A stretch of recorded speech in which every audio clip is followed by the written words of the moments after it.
जय जय शंकर हर हर शंकर जय जय शंकर हर हर शंकर जय जय शंकर हर हर शंकर जय जय शंकर. பக்தி தெய்வத்தின் குரல் 4ஆம் பாகம் வண்டு ஸ்தோத்திரம் 6 ஸ்லோக துதி. ஜாதி சந்தஸ்களை கொண்டுதான் ஷட்பதியை ஆச்சாரியால் செய்திருக்கிறார். அத்வைதி, ஆனால் அவர் காட்டாத வெரைட்டி, அதாவது வேறுபாட்டு விசித்திரம் இல்லை. இந்த ஸ்துதியில் உள்ள எல்லா ஸ்லோகங்களுமே ஆர்யா விருத்தத்தில் அமைந்தவை. அவை ஒவ்வொன்றிலும் முதல் வரிக்கும் 3ஆம் வரிக்கும் 12 மாத்திரைகள், 2ஆம் வரிக்கு 18 மாத்திரை, 4ஆம் வரிக்கு 15 மாத்திரை. பாதம் பாதமாக கணக்கு பண்ணி பார்த்தீர்கள் ஆனால் பொழுதுபோக்காக இருக்கும். உயிரெழுத்துக்களை கொண்டு எண்ணாமல் லகு குரு மாத்திரை பார்த்து எண்ணினால்தான் இந்த ஸ்லோகங்களில் விதிப்படி ஏற்பட்ட ஒரு பேட்டர்ன், அதாவது கிரமம் இருப்பதாக தெரியும். இல்லாவிட்டால் சீர் சரியில்லை என்று தோன்றிவிடும். ஆனாலும் ஆச்சாரியாலின் வாக் விசேஷம் விருத்தங்களுக்கே அதிகம் பழகி ஜாதிகளை புரிந்து கொள்ள முடியாத நமக்கும் கூட இந்த ஷட்பதி ஸ்லோகங்களை நாம் சொல்கிற போதே அவற்றில் சீரில்லை என்கிற மாதிரி கொஞ்சம் கூட தோன்றாது. வார்த்தைகளும் சப்தங்களும் ஒன்றுக்கொன்று ரொம்பவும் இசைந்து இந்த இரண்டும் அர்த்தத்தோடேயே இசைந்து செல்வதான அழகான போக்கிலேயே இந்த ஸ்தோத்திரம் அமைந்திருக்கிறது. குழந்தை கூட நினைவு வைத்துக் கொள்ளும்படியாக அவ்வளவு சுலபமாக இருக்கிறது. பலஸ்ருதி மாதிரி இருக்கிற கடைசி ஸ்லோகத்தை விட்டுவிட்டால் இதிலே 6 ஸ்லோகங்கள் இருக்கின்றன. பலஸ்ருதியும் மேலே சொன்ன அதே மீட்டரில் இருப்பதுதான். பலஸ்ருதி மாதிரிதான், அசல் பலஸ்ருதி இல்லை. அசல் பலஸ்ருதி என்றால் இந்த ஸ்லோகத்தை சொல்பவருக்கு இன்னின்ன பலன்கள் உண்டாகும் என்று உடைத்து வியக்தமாக சொல்லியிருக்க வேண்டும். இங்கே கடைசி ஸ்லோகத்தில் அப்படி சொல்லவில்லை. அதை பற்றி பிறகு சொல்கிறேன். கடைசி ஸ்லோகத்தை கடைசியில் தானே சொல்ல வேண்டும்.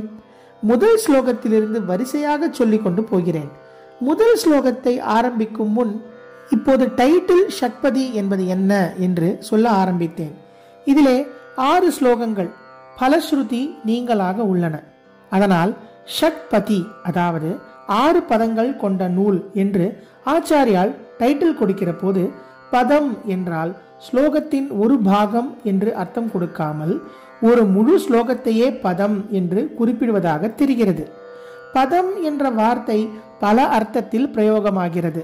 வேதத்தில் பதம், கிரமம் என்று சொல்லிக்கொண்டே போய் கணம் என்பதில் முடிப்பார்கள். மந்திர அக்ஷரங்களை பல தினசில் மாற்றி மாற்றி கோத்து வாங்கி சொல்வதுதான் பதம், கிரமம், கணம் எல்லாம். கணம் வரைக்கும் தேர்ச்சி பெற்றவரைத்தான் கணபாடி என்பது. இங்கே பதம் என்றால் வார்த்தை வார்த்தையாக பிரித்து சொல்வது. காற்பகுதியை மட்டுமின்றி முழு ஸ்லோகத்தையே பதம் என்று குறிப்பிடும் வழக்கமும் உண்டு. ஜெயதேவரின் கீத கோவிந்தத்தை அஷ்டபதிகள் என்கிறோமே, இங்கே பதம் என்றால் ஒரு முழு செய்யுள், ஸ்டான்சா என்றே ஆகிறது. தமிழில் கூட ஒரு பதிகத்தையோ பாசுரத்தையோ குறிப்பிட்டு அதில் எத்தனை செய்யுள் இருக்கிறது என்று கேட்பதற்கு பதில் எத்தனை அடி இருக்கிறது என்று கேட்கிறோம். இங்கே அடி என்றால் செய்யுளின் ஒரு பாகம் என்று அர்த்தமாகாமல் முழு செய்யுள் என்றே ஆகிறது. இப்படியேதான் ஒரு கீர்த்தனம் என்று எடுத்துக்கொண்டாலும் 4-5 சரணம் இருந்தாலும் எத்தனை அடிகள் என்றே கேட்கிறோம். இதிலே இன்னொரு வேடிக்கை கூட. ஸ்லோகமாக இருந்தால் பதம், பாதம் என்கிறோம். பாட்டாக கீர்த்தனமாக இருந்தால் சரணம் என்கிறோம். பாதம் என்பது போலவே சரணம் என்றாலும் கால்தான். அடி என்பதும் காலை குறிப்பதுதானே. அடிமேல் அடி வைத்து முன்னே போவ பதே பதே என்று சொல்வார்கள். ஸ்டெப் பை ஸ்டெப் என்று அர்த்தம். இப்படியே பக்தியில் அடிமேல் அடி வைத்து ஒவ்வொரு ஸ்லோகத்தின் வழியாக முன்னேற வழி செய்கிறதாலும் இது ஷட்பதி என்று வைத்துக் கொள்ளலாம். ஸ்லேடை மர்மம். இதிலே ஒரு ஸ்லேடையும் இருக்கிறது. பதம் என்றால் கால் அல்லவா? ஷட்பதி என்றால் 6 கால் கொண்ட ஜந்து என்று அர்த்தம். 6 கால் ஜந்தாவது விசித்திரமாயிருக்கிறதே என்று தோன்றும். மனுஷன் 2 கால் பிராணி, மிருகங்கள் 4 கால் பிராணி, 8 கால் பூச்சி என்று ஒன்று இருக்கிறது.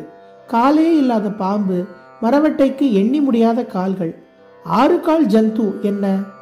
அதுதான் வண்டு. வண்டுக்கு 6 கால் தான் இருக்கும். ஷட் பதம் கொண்டது அது. ஆகையால் ஷட்பதி என்றால் வண்டு என்று அர்த்தம். ஷட்பதி ஸ்தோத்திரம் என்றால் வண்டு ஸ்தோத்திரம். 6 பதம் ஸ்லோகம் உள்ள இந்த ஸ்தோத்திரத்துக்கு ஏன் வண்டு ஸ்தோத்திரம் என்று பெயர்? இந்த ஸ்லேஷை என்ன என்று ஆச்சாரியால் கடைசியான 7வது ஸ்லோகத்தில் தான் புதிர் அவிழ்க்கிறார். ஒரு கதை சொல்கிறவர் அதில் மர்மமாக ஒன்றை ஆரம்பத்தில் சொல்லிவிட்டு அதை உடனேயே அவிழ்த்து விடாமல் கடைசி வரை மூடி மூடி வைத்து ஆர்வத்தை ஜாஸ்தியாக்கி கொண்டே போய் கடைசியில் தான் அவிழ்ப்பார். அதே மாதிரி ஷட்பதி என்று ஸ்தோத்திரத்துக்கு டைட்டில் கொடுத்த ஆச்சாரியாலும் ஸ்லோகம் முடிகிற போதுதான் இதற்கு ஏன் 6 கால் ஸ்தோத்திரம், அதாவது வண்டு துதி என்று பெயர் கொடுத்தார் என்று விண்டு சொல்கிறார்.